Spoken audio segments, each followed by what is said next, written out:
La primera epístola del apóstol Pablo a los Corintios. Autor Pablo. Fecha 56 después de Cristo. Tema: respuestas a problemas doctrinales y prácticos de una iglesia que crecía en Cristo. Palabras clave: la cruz, pecados sexuales, dones espirituales, amor, la resurrección. Primera de Corintios 1. Pablo, llamado a ser apóstol de Jesucristo por la voluntad de Dios, y el hermano Sóstenes. Nota: Sóstenes era probablemente el anterior jefe de la sinagoga de Corinto. Hechos 18:17.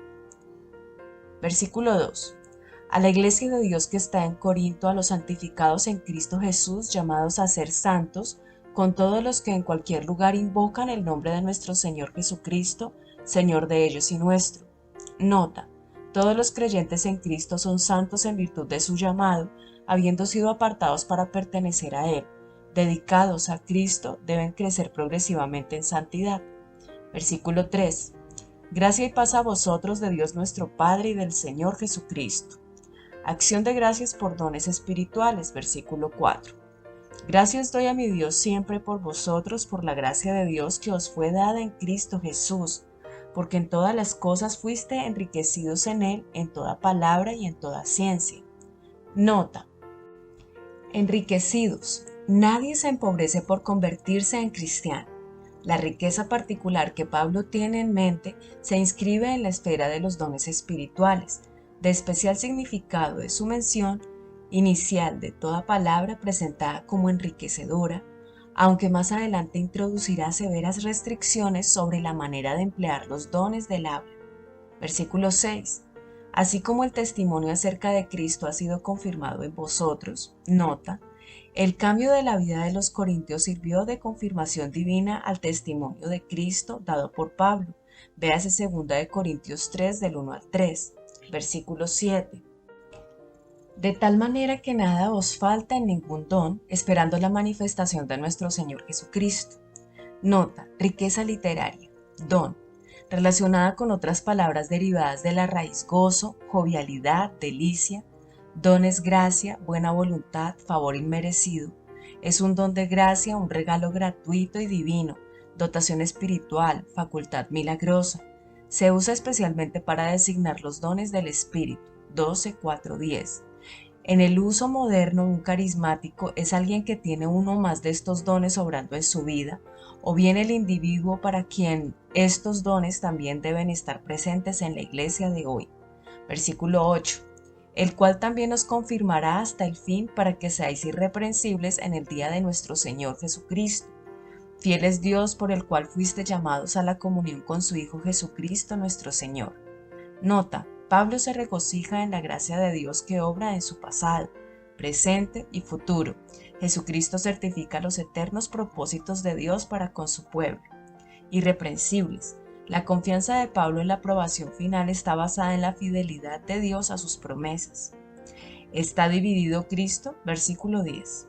Os ruego pues, hermanos, por el nombre de nuestro Señor Jesucristo, que habléis todos una misma cosa y que no haya entre vosotros divisiones, sino que estéis perfectamente unidos en una misma mente y en un mismo parecer. Porque he sido informado acerca de vosotros, hermanos míos, por los de Cloe, que hay entre vosotros contiendas. Quiero decir que cada uno de vosotros dice: yo soy de Pablo, y yo de Apolos, y yo de Cefas, y yo de Cristo. ¿Acaso está dividido Cristo? ¿Fue crucificado Pablo por vosotros? ¿O fuiste bautizados en el nombre de Pablo? Doy gracias a Dios de que a ninguno de vosotros he bautizado, sino a Crispo y a Gayo, para que ninguno diga que fuiste bautizados en mi nombre. También bauticé a la familia de Estéfanas. De los demás no sé si he bautizado a algún otro, pues no me envió Cristo a bautizar, sino a predicar el Evangelio, no con sabiduría de palabras, para que no se haga vana la cruz de Cristo. Nota: el primer problema de que se habla es la rivalidad y la lucha que resulta por la preferencia entre líderes religiosos a causa de lo elevado de su supuesta sabiduría. Quizás muchos se presentaban como seguidores del partido de Pablo, versículo 12, como depositario de la revelación. Nadie estuvo tan cerca de la fuente original del cristianismo como Pablo.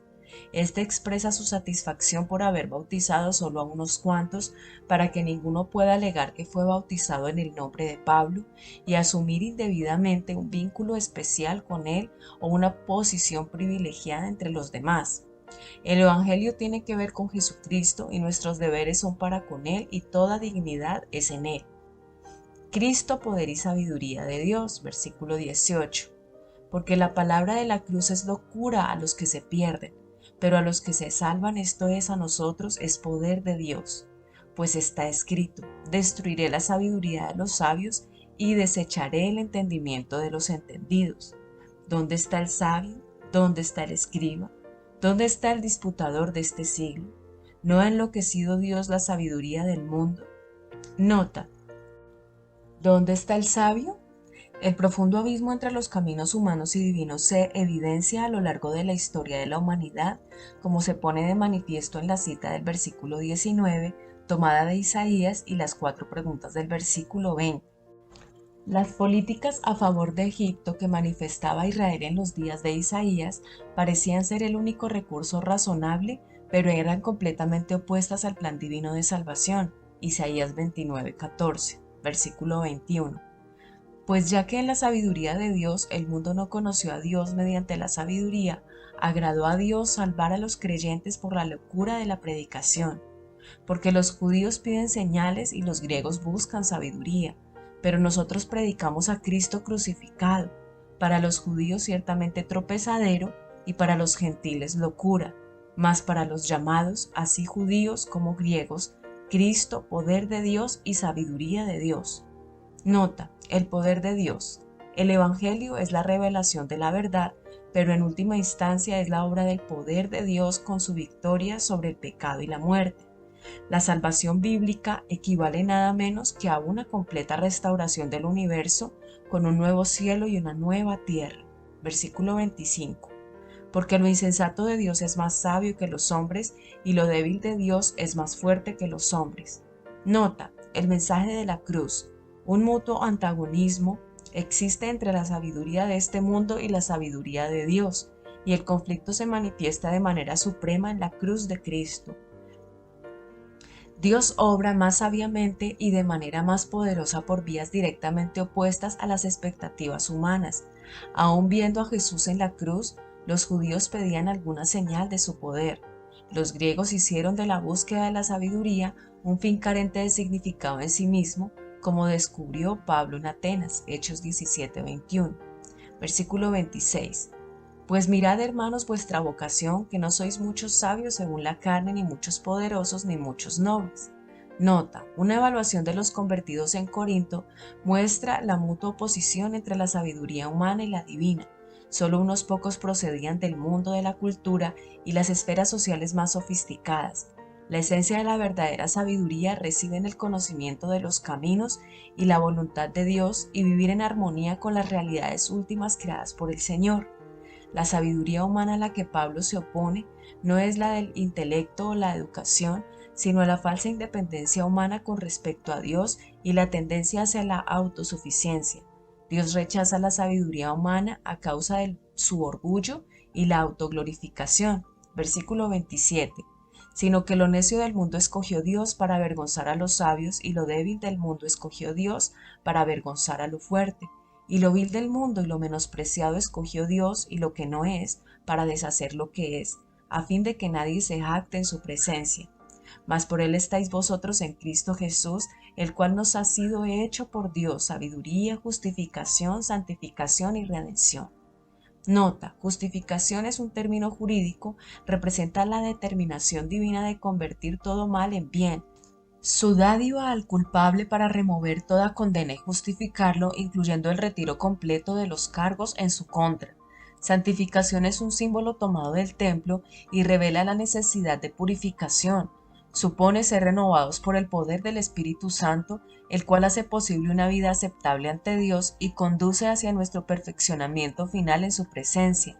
Redención, mencionada en un contexto de esclavitud y endeudamiento, habla de libertad completa de todos los aspectos del pecado, incluyendo la resurrección del cuerpo, para que, como está escrito, el que se gloría, gloríese en el Señor.